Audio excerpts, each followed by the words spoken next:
Essa discussão ainda está no início, justamente pelo momento delicado que o Brasil está vivendo.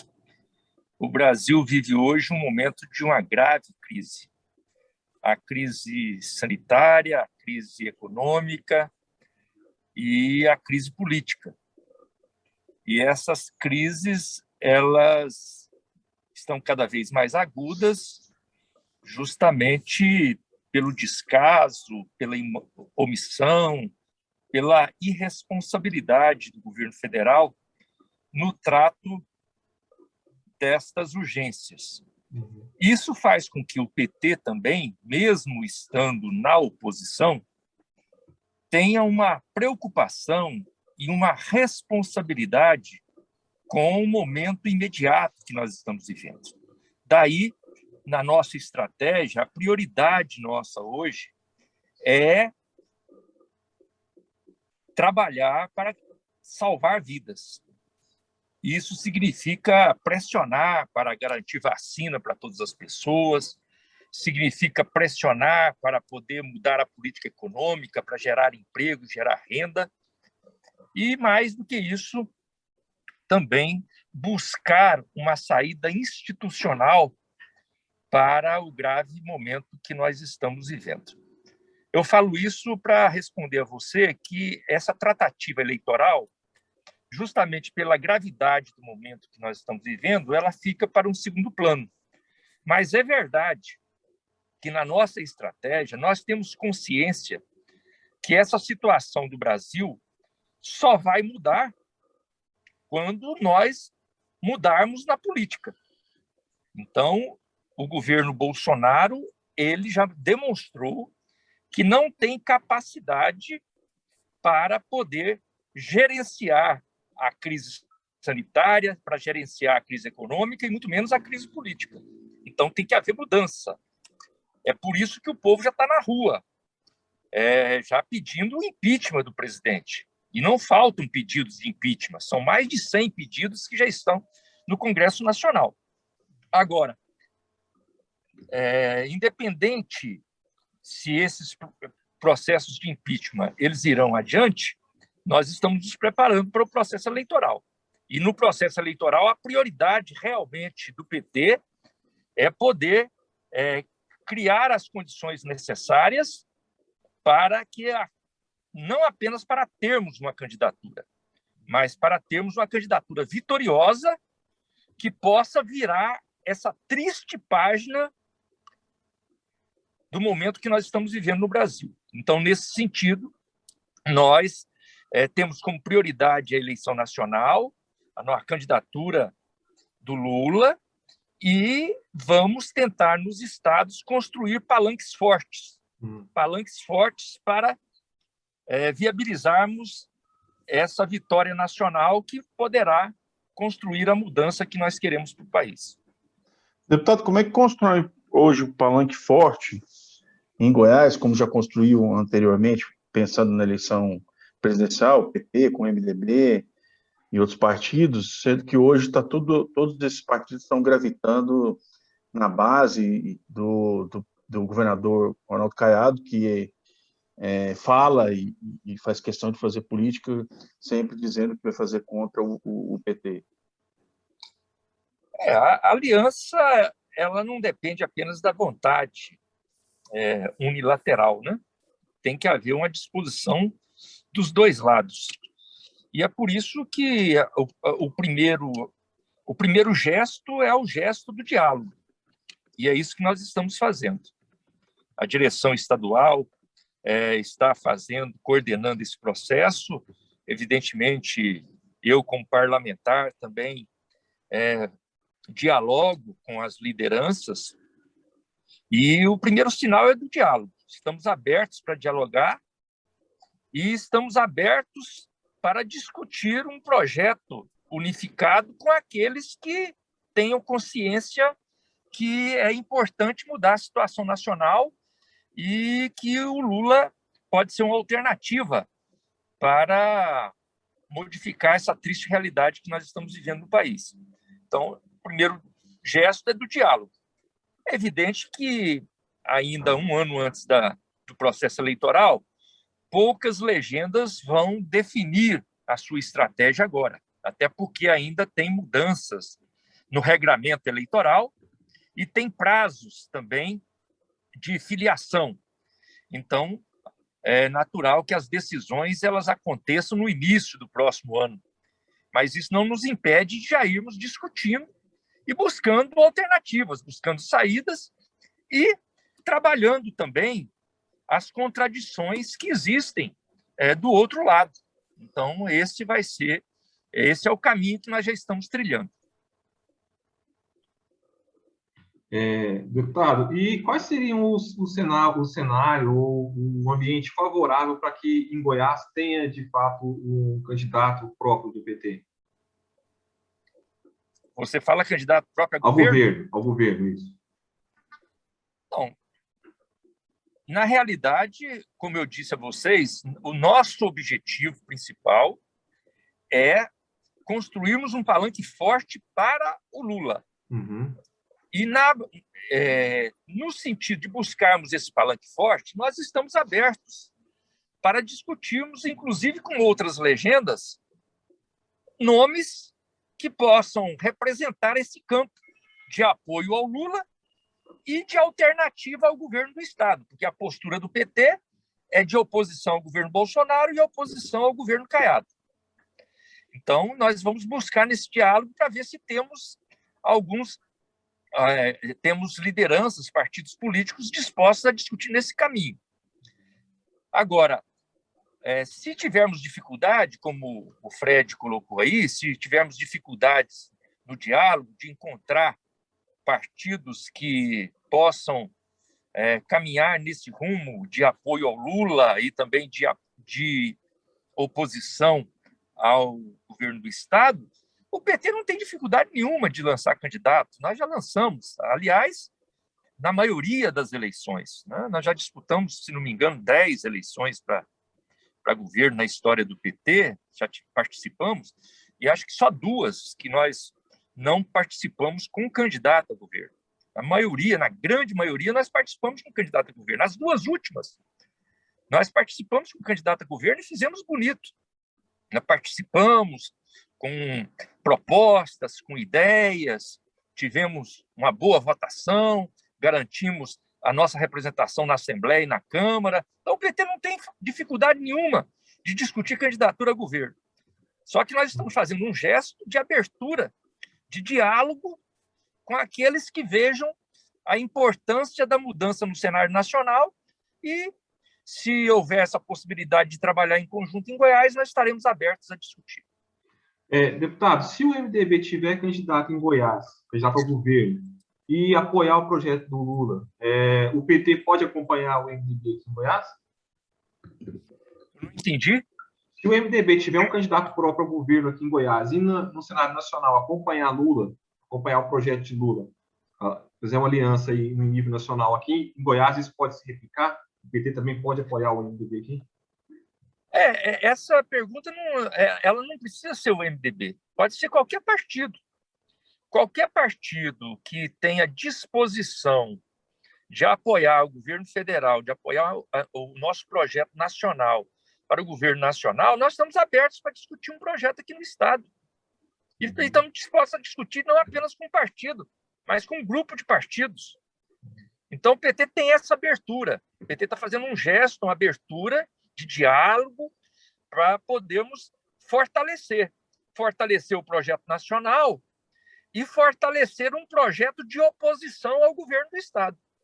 Então, esse é o nosso propósito. Agora, é claro que, para isso, como eu disse no início, não há como ter um desejo ou uma ação unilateral. Precisa ter decisões de cada lado. E nós estamos dialogando e acompanhando, né? E observando as movimentações dos vários partidos. E, no final, nós vamos tentar dialogar com aqueles que estejam nessa posição nossa. Apoiar o Lula em nível nacional e fazer oposição ao governo do Estado.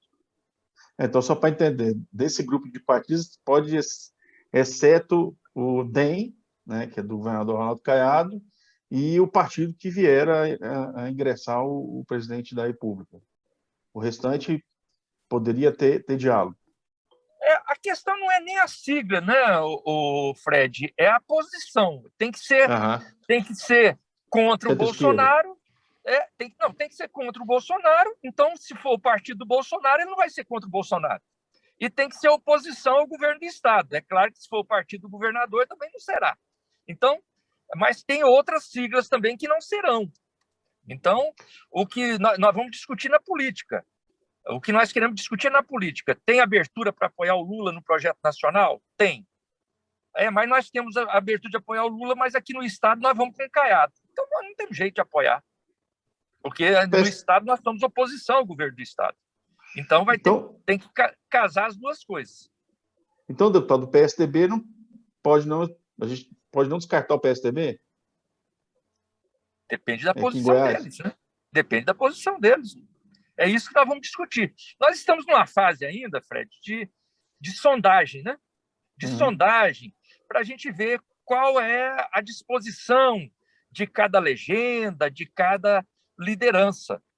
Então, você falou, por exemplo, do PSDB. O PSDB, em Goiás, é oposição ao Caiado, mas pode ser que tenha candidato a presidente da República. Então, não tem como apoiar o Lula. Então, é uma coisa que nós vamos ter que casar as duas posições. E, como eu disse, não é fácil, você até falou isso no início, não é uma tarefa fácil, mas nós estamos abertos a ela com maturidade, com equilíbrio, com responsabilidade, pensando melhor para o país e pensando melhor para o estado de Goiás. Agora, nós não temos dificuldade, repito, dificuldade nenhuma, e lançaremos candidato a governador caso tenha necessidade. Vamos apresentar nossas ideias, vamos debater e vamos polarizar o debate, inclusive com as posições nossas nacionais. O senhor vai colocar o seu nome à disposição, se necessário, para ser candidato ao governo? Olha, o PT tem uma tradição nas suas lideranças de sempre estar à disposição. Nós trabalhamos no sentido do projeto maior do partido em nível nacional e no Estado. Agora, a sinalização que o presidente Lula já nos deu para a bancada federal é que os deputados federais priorizem a eleição federal, devido à importância de ter uma base de sustentação na Câmara, porque nós estamos pensando também na governabilidade e estamos pensando na grande tarefa que teremos caso elejamos Lula presidente, que é a tarefa de reconstrução nacional. Não será fácil. E, para isso, precisamos ter uma sólida base de apoio na Câmara. E, nesse sentido, o meu nome já está definido para ser candidato à reeleição. Tendo uma formação de uma chapa aqui, o senhor não toparia, por exemplo, sair ao Senado? É um cargo que te animaria a participar de uma campanha, de uma eleição para o Senado? Não se trata de animação, Marcos. É como eu disse, eu posso sempre ser candidato a tudo que o partido precisar. Então, estaria aberto para isso. Não tem problema, pode ser governador, pode ser senador, não é questão, é questão do partido entender aquilo que é a prioridade. E a sinalização nacional, da direção nacional do partido e do Lula, é que o lugar mais importante, no caso, agora, nesse momento, é realmente a reeleição para deputado federal e tentar buscar uma segunda vaga de deputado federal. Essa vai ser a nossa estratégia. E, para isso, é importante que eu fique como deputado federal para tentar ajudar a montar uma chapa mais forte para tentar chegar na segunda vaga. E quais esses nomes que podem compor essa chapa proporcional do PT para buscar essa segunda vaga? O partido, aí a direção estadual, ela está já iniciando esse diálogo, mas depende muito também, Fred, do regramento eleitoral.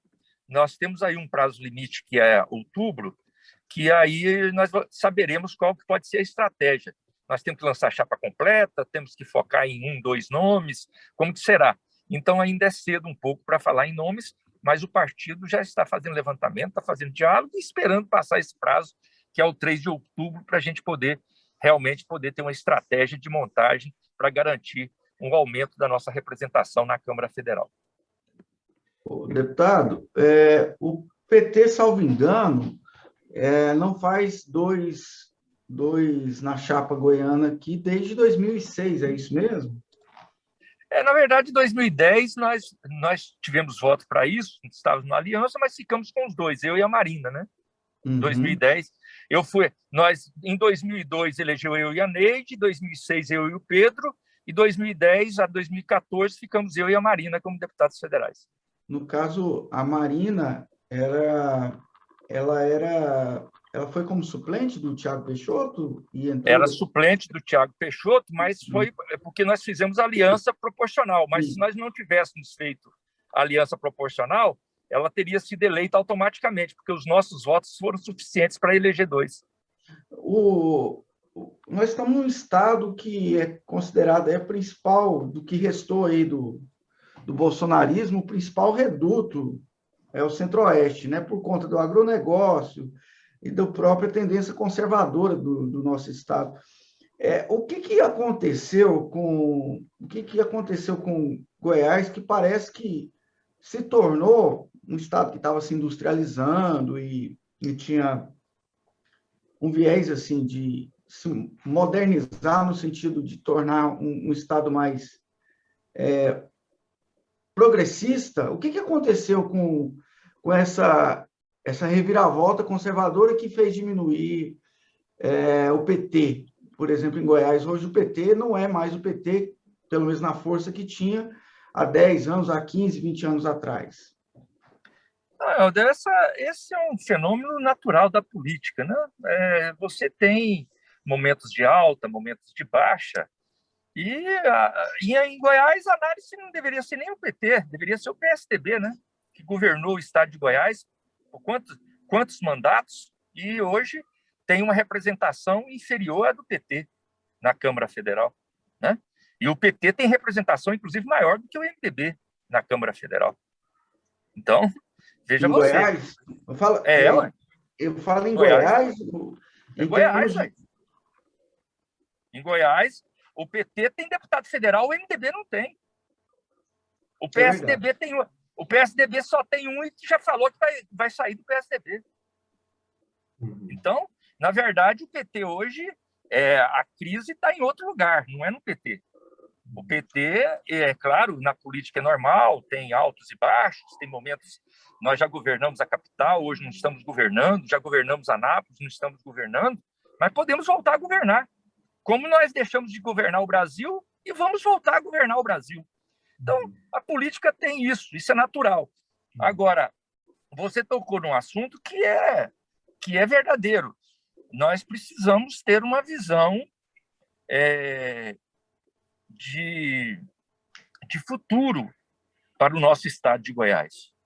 Nós vamos continuar com essa matriz de desenvolvimento focada estritamente no agronegócio, onde você tem uma visão limitada de geração de emprego, de geração de renda, de melhoria da qualidade de vida da população, é muito pouco para o nosso estado. Então, nós precisamos ter, em um determinado momento, essa capacidade de pensar o estado de Goiás além da potencialidade espontânea que ele tem, que é essa que o agronegócio ocupa muito bem. O agronegócio faz parte. Eu entendo perfeitamente bem que o agronegócio faz parte de uma estratégia econômica para o país também, mas não pode ser a única. E não pode ser, eu diria, nem a prioritária. Então, nós precisamos ter uma outra visão. Esse é um desafio de pensar o estado de Goiás, e o PT quer também contribuir e fazer esse projeto a muitas mãos. E o nosso desafio hoje é dialogar com outros partidos para atrair outras legendas, outras lideranças para essa mesma preocupação. E podemos gestar um projeto de maneira articulada e somando contribuições de todos os lados. Deputado, surgem algumas notas, algumas notícias, já citando que o Josué Gomes, o presidente eleito para a Fiesp, seria um vice ideal para o Lula na disputa à presidência. O senhor defende que apoia essa visão, essa posição de que o Lula deve ter um vice que vem aí dessa do centro, você acha que isso seria favorável aí para ele na eleição de 2022? Eu defendo que é preciso ampliar, é preciso dialogar, é preciso buscar apoio, é preciso fazer composição, e isso chega também na chapa majoritária, é natural. Então, nós vamos buscar uma forma de também a chapa majoritária ela expressar essa amplitude de diálogo com a sociedade. Se vai ser esse nome ou outro nome, ainda é cedo para essa discussão, porque é evidente que só afunila numa discussão de nomes depois que você tem os apoiamentos, sabe quem realmente está com quem, né? Para poder delinear essa estratégia. Esse trabalho, naturalmente, será depois de abril do ano que vem, que tem um prazo limite, que é, inclusive, prazo de filiação, 6 meses antes do processo eleitoral. Então, antes da eleição. Então, é só a partir de abril que essa questão de nome da chapa majoritária vai efetivamente se afunilar. Mas eu defendo, sim, é uma pergunta boa, e eu defendo como tese que nós devemos ampliar e devemos buscar um nome que agregue à candidatura do Lula outros segmentos, não apenas do ponto de vista de apoiamento eleitoral, mas do ponto de vista até da visão de país, para podermos ter uma estratégia correta de desenvolvimento econômico e social para o Brasil. Então, não tem falado muito da questão Quer falar? Pode falar. Não, porque eu ia perguntar só se, então, aquele cenário de PT, PCdoB, como foi Haddad e Manu, não deve se repetir para essa eleição. Vamos ter uma abertura maior do espectro ideológico na chapa com o Lula. Eu espero que sim. Até porque aquele espectro da eleição passada não fomos nós que escolhemos. Não fomos nós que escolhemos. Foi o cenário possível. Foi o cenário possível. Então, a gente caminha, como eu disse no início, não é a nossa vontade, depende também da vontade das outras legendas, das outras lideranças. Então, é por isso que um nome de candidatura a vice só tem como se definir depois que você definir quem é que vai apoiar mesmo, quem é que vai estar conosco, quem é que vai caminhar conosco. Nós, na eleição passada, nós também buscamos ampliar. Não foi possível. No final, caminhou PT e PCdoB. Ótimo. Era o que tinha. Mas é aquilo que eu disse. Nós não temos dificuldade nenhuma de fazer o trabalho, igual aqui em Goiás. Em Goiás, nós lançamos candidato a governo. E lançamos e fizemos bonito. Trabalhamos, apresentamos proposta, tivemos um bom desempenho, mas se tivesse aparecido um partido ou uma liderança que tivesse sinalizado a possibilidade de apoiar o Haddad, às vezes nós tínhamos negociado também, tínhamos feito uma aliança em Goiás, mas não apareceu naquele momento. A discussão, o desafio está nessa eleição também. Vai ter possibilidade de ter uma candidatura a governo que sinalize a disposição de polarizar a eleição nacional e dar o apoio ao Lula? Se tiver, de repente, a gente consegue articular um palanque diferente também na eleição de Goiás. Deputado, o senhor falou, acho que umas 2 ou 3 vezes, sobre a expectativa com relação a outubro, né? As mudanças possíveis ou prováveis que estão previstas na reforma eleitoral, que começou a ser aprofundada ontem nas discussões aí na Câmara, né? na Câmara, né? Para o senhor, o que do projeto aí, o que dá para passar? E dos pontos mais polêmicos, um deles, que é o Distritão, o senhor acha que tem possibilidade de vir ser aprovado ou os Fred, colegas derrubam? Do que está discutindo aqui, o que muda mesmo o cenário e obriga a mudar a estratégia dos partidos totalmente é a aprovação do Distritão, né? Se aprovar o Distritão, muda a estratégia total de tudo que se trabalhou nos últimos 30 anos no Brasil. E nós temos um sistema eleitoral proporcional. Eu costumo dizer que o sistema eleitoral brasileiro ele é falho. Ele tem falhas, tem limitações. Mas se você me perguntar se tem alguma coisa de bom no sistema eleitoral brasileiro, eu vou dizer exatamente que é ele ser proporcional, que é o que eles querem mudar.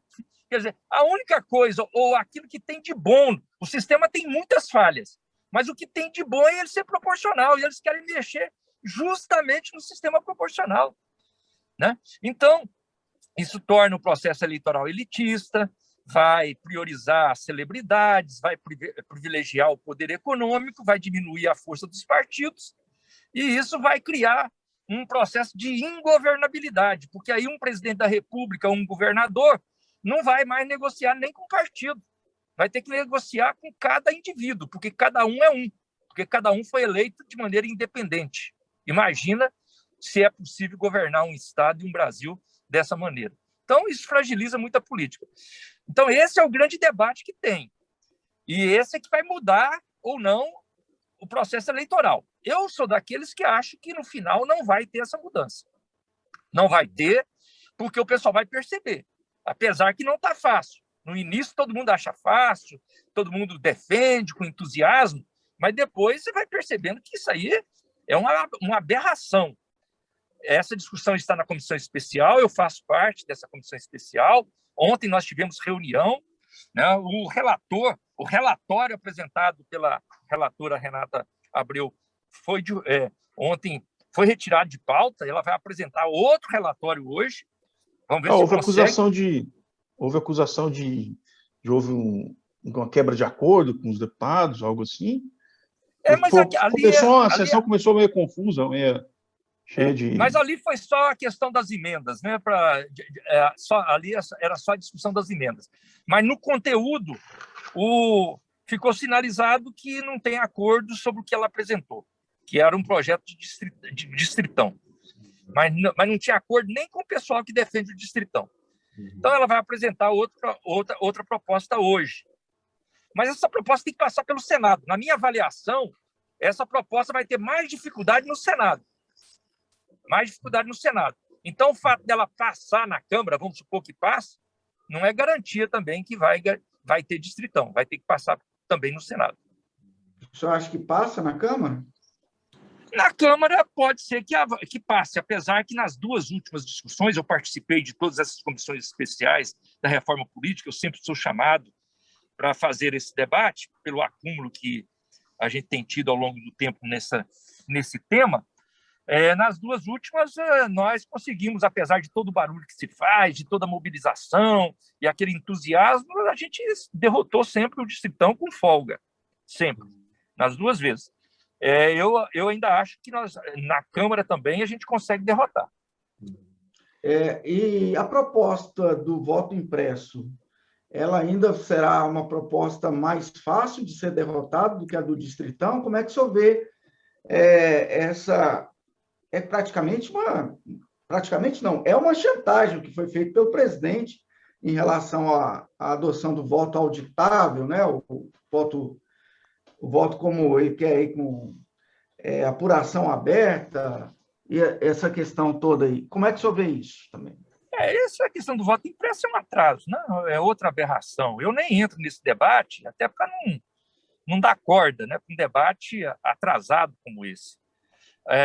Se a gente tem dúvidas sobre o voto eletrônico, nós temos que trabalhar a auditagem eletrônica, acompanhamento de todo o trabalho, aperfeiçoamento do trabalho eletrônico para poder não ter dúvidas sobre ele. É isso. Ninguém quer dar margem para fraude. Não. Vamos auditar. E o voto eletrônico no Brasil sempre foi auditado. Então, não precisa ter proposta de auditagem do voto eletrônico. Ele sempre foi auditado. E sempre tem acompanhamento tecnológico, não apenas do Tribunal Superior Eleitoral, como a fiscalização dos partidos, da auditagem eletrônica. Então, isso aí sempre teve. Mas suponhamos que a gente queira aperfeiçoar. Ótimo, todo acordo. Agora, tentar dar um retrocesso para um voto impresso, mesmo que seja para a garantia de uma possível recontagem, isso aí coloca em jogo a democracia, coloca em jogo o controle do voto, aí abre na realidade possibilidade real de fraude e de compra de votos. o senhor acha que, se fosse em outro momento, seria possível discutir, sem essa questão de instabilidade democrática, o voto, o aperfeiçoamento da máquina, da urna eletrônica, a ponto de poder realmente criar um votinho lá que a pessoa apertasse e caísse dentro de uma outra urna e isso pudesse ser contado a parte em papel depois? Eu não vejo problema nenhum a gente buscar uma forma de dar maior segurança. Porque nós não vamos cair. Agora, nós não vamos cair na armadilha de fazer o debate que o presidente Bolsonaro quer fazer. Que ele não está preocupado em aperfeiçoar o sistema, o voto eletrônico. Ele está preocupado de fazer a confusão no processo eleitoral, né, e já criar uma desculpa para uma derrota dele lá na frente. Na verdade, é isso. Ele, na verdade, essa movimentação ele fez na eleição passada, que ele já tinha feito esse questionamento, se preparando para depois ter uma desculpa lá na frente e questionar o resultado eleitoral. E agora está preparando de novo. Então, nós não vamos entrar nessa armadilha. Por isso que nós não estamos nem polarizando esse debate do voto impresso, estamos deixando mais para que o próprio Tribunal Superior Eleitoral acompanhe, para não ter essa polarização de contra e a favor. Agora, nós queremos aperfeiçoamento tecnológico, aperfeiçoamento científico. Nós sempre vamos ser a favor de auditagem e de garantia da segurança das urnas eletrônicas. Agora, pensar em voto impresso, mesmo sendo para uma garantia posterior de recontagem, para mim é um retrocesso. Deputado, muitos analistas nacionais falam que o PT não tem interesse no impeachment do presidente Bolsonaro, porque a avaliação política é de que é melhor ele sangrar até o final da eleição até o final do mandato, do que de olho na eleição, do que tirar ele agora do mandato. Existe isso mesmo? Existe essa estratégia mesmo? Claro que não, né? Claro que não, né? Quem está puxando fora Bolsonaro é o PT, ué. Nós que estamos na rua, estamos puxando. Vai na manifestação, vai ter manifestação dia 24 de julho.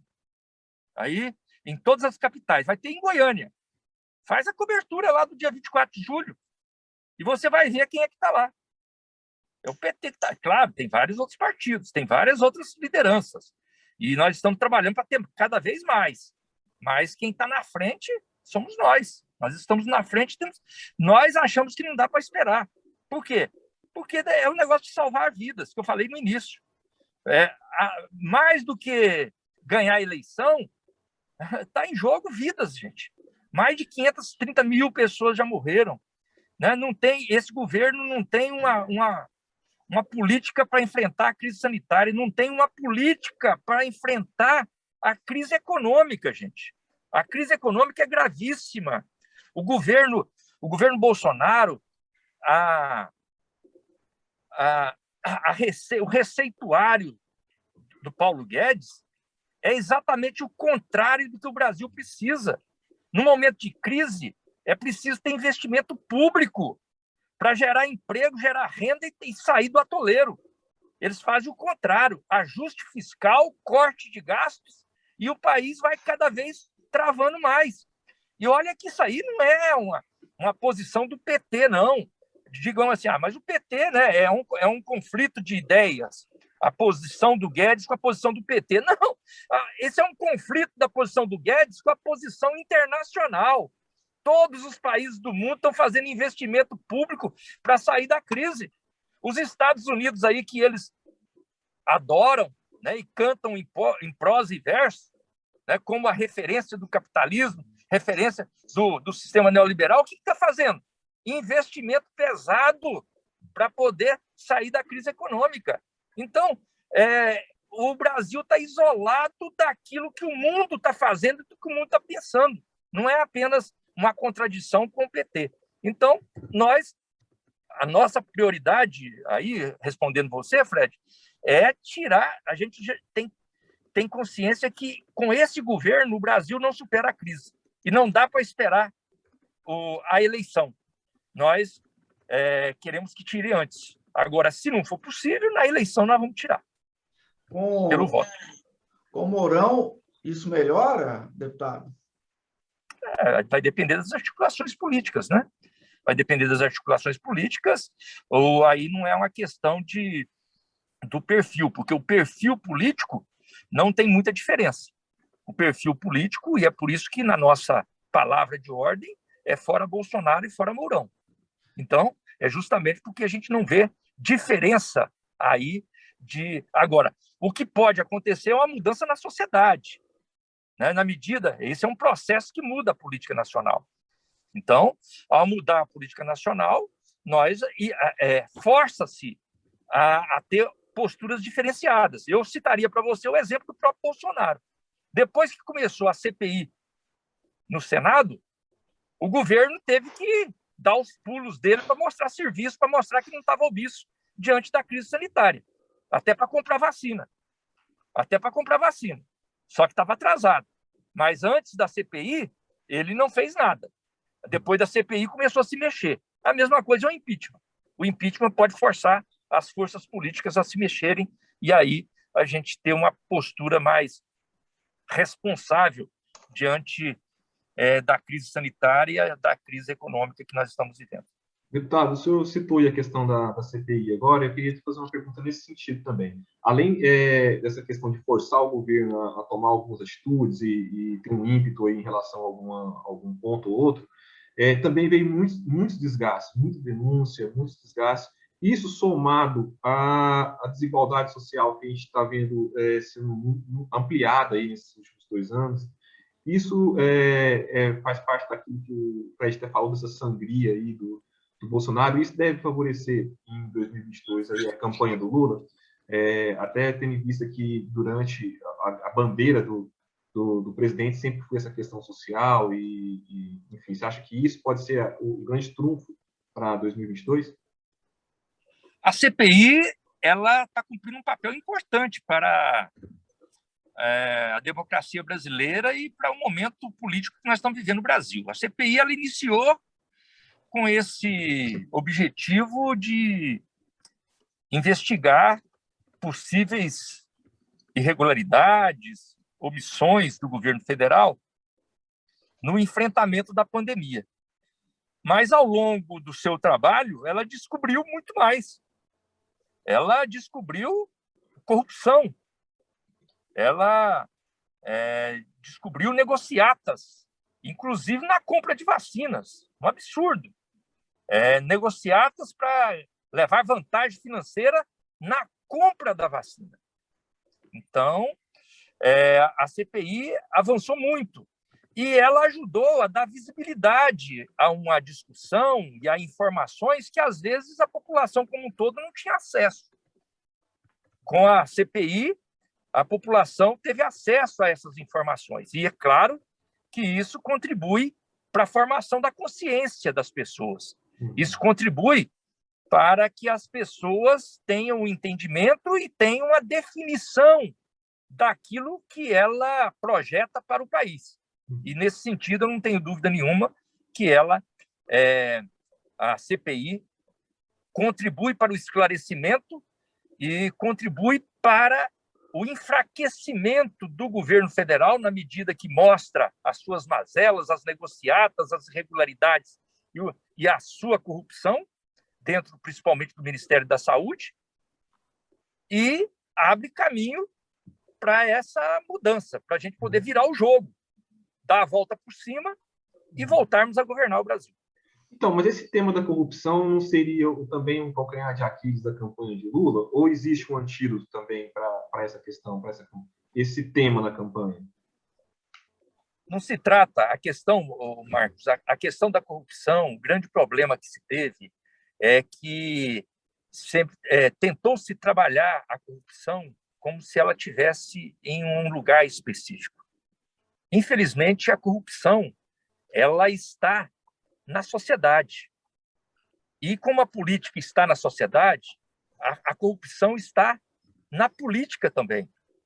Agora, o problema que está acontecendo agora é que aqueles que se passavam de puritanos, aqueles que se passavam de vestais, aqueles que faziam questão de apontar o dedo para os outros, para condenar ações de outros, agora a cortina se abriu, a máscara caiu e a sociedade está percebendo o que está por trás do governo Bolsonaro. Então, isso faz com que as pessoas percebam que foram enganadas. Foram enganadas quando passaram uma ideia que, temos que votar aqui, porque aqui é o combate à corrupção. Ou não pode votar ali, porque ali está a corrupção. Não, hoje as pessoas estão percebendo que em todo lugar tem problema. Sim, política é feito de gente. E tudo que é feito de gente está sujeito a erro, a falha, a limitação. E isso, nesse sentido, nós não temos dúvida. Se você pegar dentro igreja que é feita para ser santa, volta e meia você descobre irregularidade ou não. Está aí 1000 casos acontecendo. Então está sujeito. Agora, não é privilégio de A, de B ou de C. Não é privilégio do partido A, B ou C. Todos têm que lutar para evitar. Todos têm que lutar para superar e levar adiante os seus projetos. No caso do PT, eu não tenho dúvida nenhuma, e nós vamos para o processo eleitoral de cabeça erguida. Não porque a gente bata no peito e fala, nós somos os bons, nós somos os donos da verdade. Nós nunca falamos isso, Marcos. Nunca falamos isso. Agora, uma coisa eu falo com toda tranquilidade.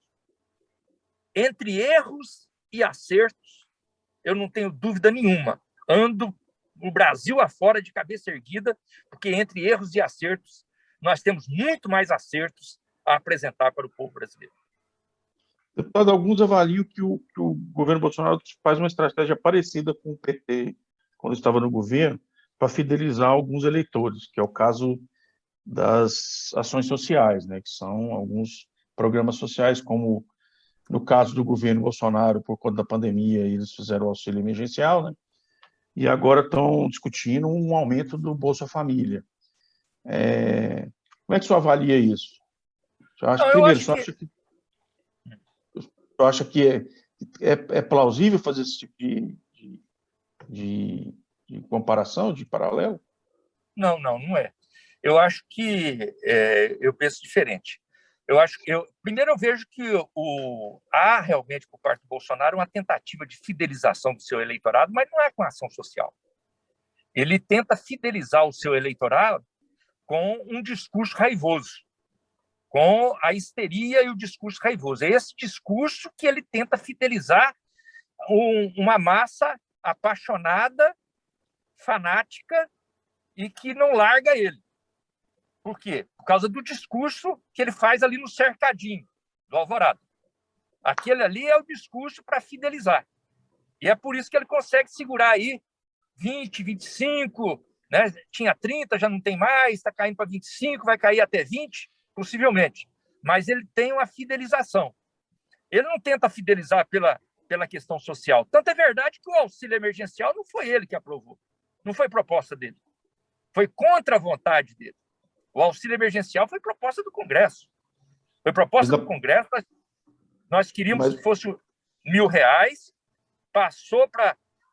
no final, acertamos 600, depois caiu para 300, agora tem faixa que está recebendo só 150. Agora, é verdade, você tem razão, que esse auxílio emergencial, que nós que queríamos, foi proposta nossa e nós aprovamos, acaba ajudando ele.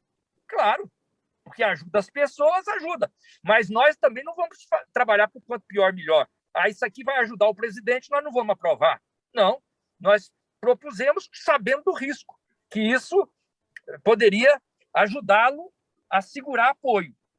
Mas esse segurar apoio dele não fideliza, dá um apoio de imediato, porque as pessoas percebem também quem é que está por trás, quem é que defendeu, até que ponto que ele defendeu mesmo. Então, eu diria que há uma visão diferente de fidelização.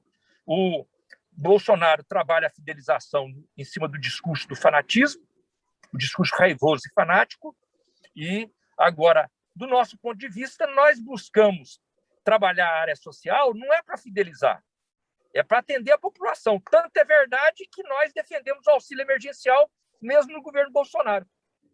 Mesmo no governo Bolsonaro, independente de estar no governo ou não, estar na oposição ou na situação. O ano que vem, Bolsonaro vai ter uma reserva vamos dizer assim, de recursos aí para investir exatamente nesse tipo de fidelização. Ele está preparando o terreno para, como o Fred disse, aumentar aí o Bolsa Família, de repente... Aprovou ontem o extrateto, né? Oi? Se eu não me engano, aprovou ontem o extrateto na Câmara, já pensando nisso. Né? Até que ponto isso pode provocar aí um crescimento novamente eleitoral do presidente a ponto dele realmente se tornar um candidato competitivo à reeleição? Na realidade, na estratégia eleitoral, cada um vai buscar a forma de poder se estabelecer, né, eleitoralmente. Agora, a minha avaliação é que Bolsonaro, na situação que está hoje, saindo ou não saindo do governo, né, o campo que defende o Bolsonaro não tem condição de se estabelecer no processo eleitoral. O Bolsonaro não recupera o apoiamento que ele teve na sociedade. Por quê? Porque já apareceram uma série de coisas, como eu disse, abriu a cortina, caiu a máscara, as pessoas começam a enxergar o que está por trás do governo, e isso fragiliza muito o governo. É claro que algumas ações, como você citou algumas aí, e pode ter outras, elas podem minimizar, mas no sentido de viabilizar uma vitória eleitoral, eu não vejo nenhuma condição.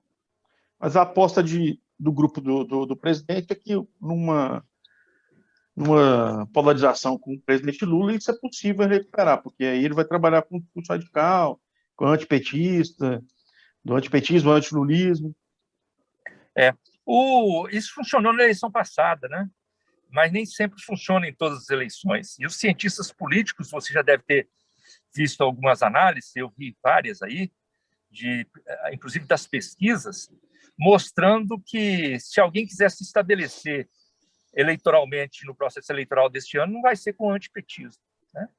Essa arma, ela venceu, né? Não funciona mais. E a outra coisa que eles têm uma esperança é a terceira via, que as pesquisas estão mostrando também que não tem campo para a terceira via. Então, a disputa é entre os projetos que estão estabelecidos aí. É o projeto que está governando o Brasil e o projeto que o Lula está liderando. E quando eu falo Lula liderando, não é nem o projeto que governou o Brasil anteriormente, não, porque o Lula está com a visão aberta para dialogar com todas as lideranças, com os partidos políticos, com a sociedade como um todo, para gestar um novo projeto, um novo programa que interaja com a realidade de hoje e que incorpore novas ideias além daquilo que nós conseguimos fazer quando éramos governo.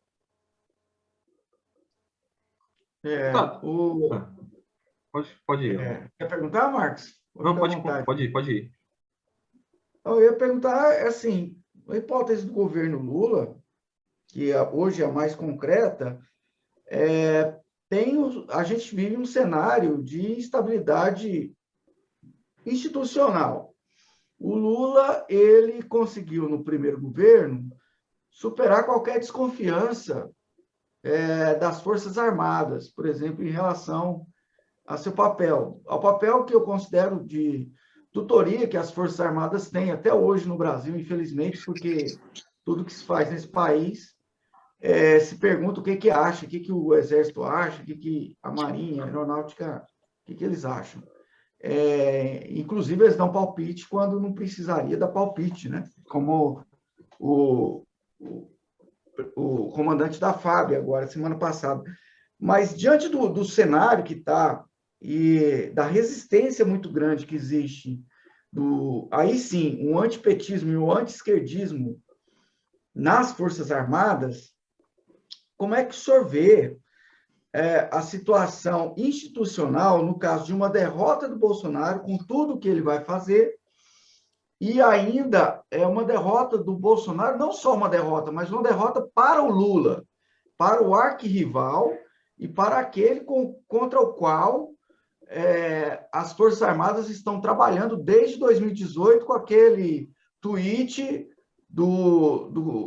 na época do comandante do Exército, General Vilas Boas, na véspera do julgamento pelo STF do habeas corpus do Lula. Então, esse cenário posto. Mas ontem, vamos dizer, uma sugestão da jornalista Eliane Cantanhede, de que o Lula se colocasse, que ele tivesse uma abertura de espírito para de repente, ser vice numa chapa e ajudar a compor aí uma maior coalizão nacional.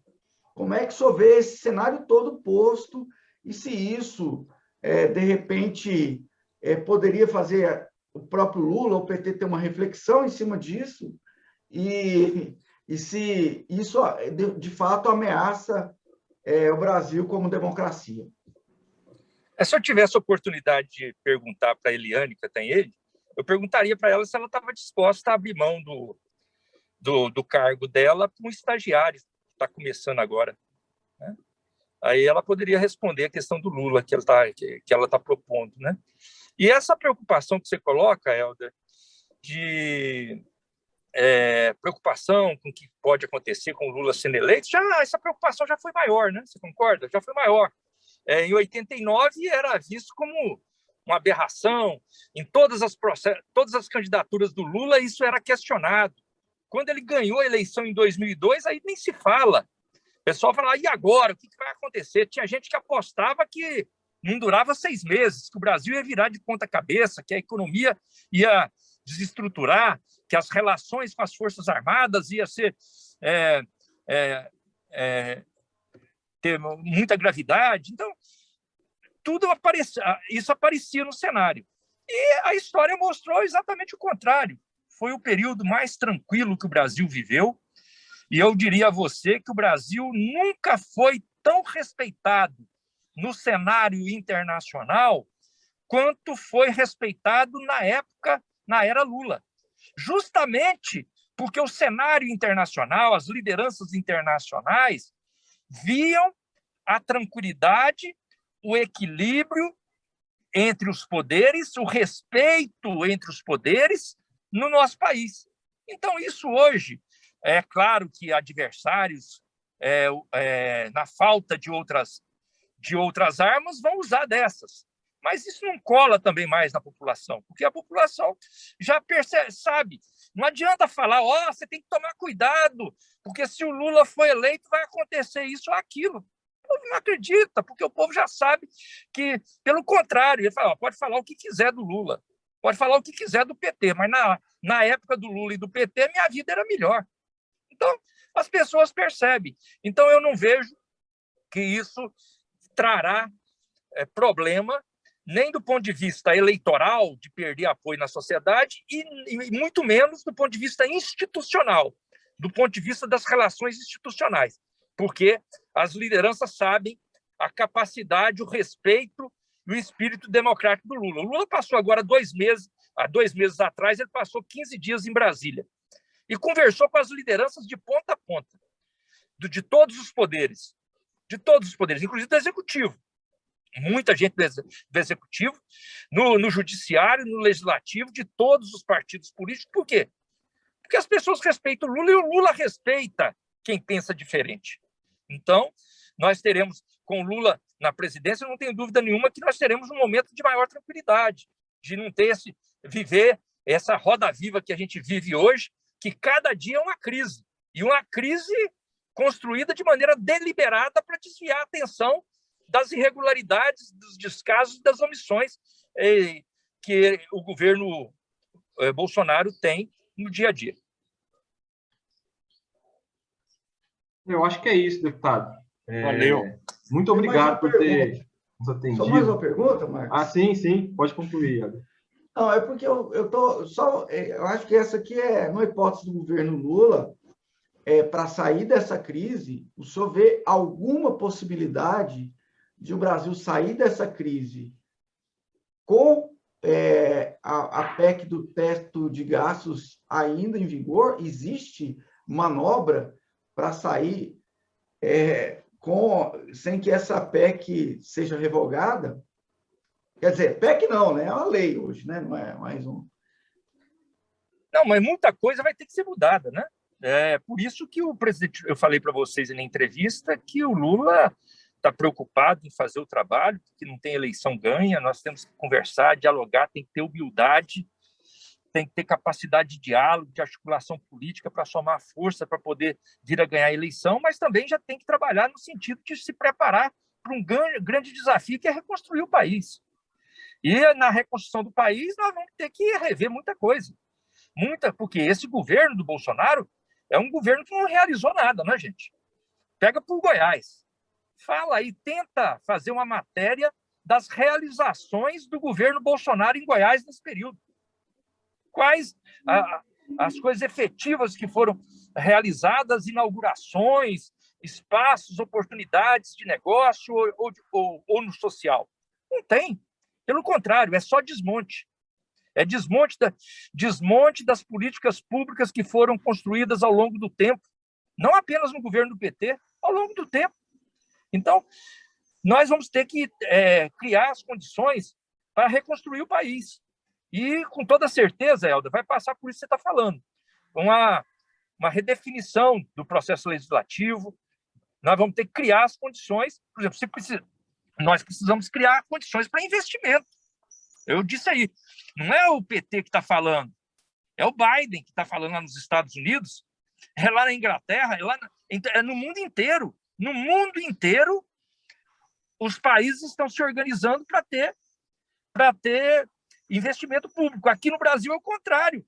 Tem um ministro da Economia que trabalha no receituário neoliberal da década de 90. Então, é corte de gasto, é ajuste fiscal. E não percebe a realidade que nós estamos vivendo. Então, vai ter que mudar muito. Então, passa pela PEC de gasto, para essa questão dos limites de gasto do governo em diversas áreas, passa, mas muitas outras coisas nós vamos ter que debruçar sobre isso e ver o que é possível rever. Ok. É isso. Obrigado, deputado. Valeu, gente. Valeu, deputado. Obrigado. Até mais. Valeu. Espero que tenha contribuído aí. Com certeza. Muito bom. Obrigado. Obrigado. Valeu, Marquinhos. Valeu, Helder. Valeu. Fred, um abraço. Obrigado, deputado. Um abraço. Bom trabalho. Valeu. E aí?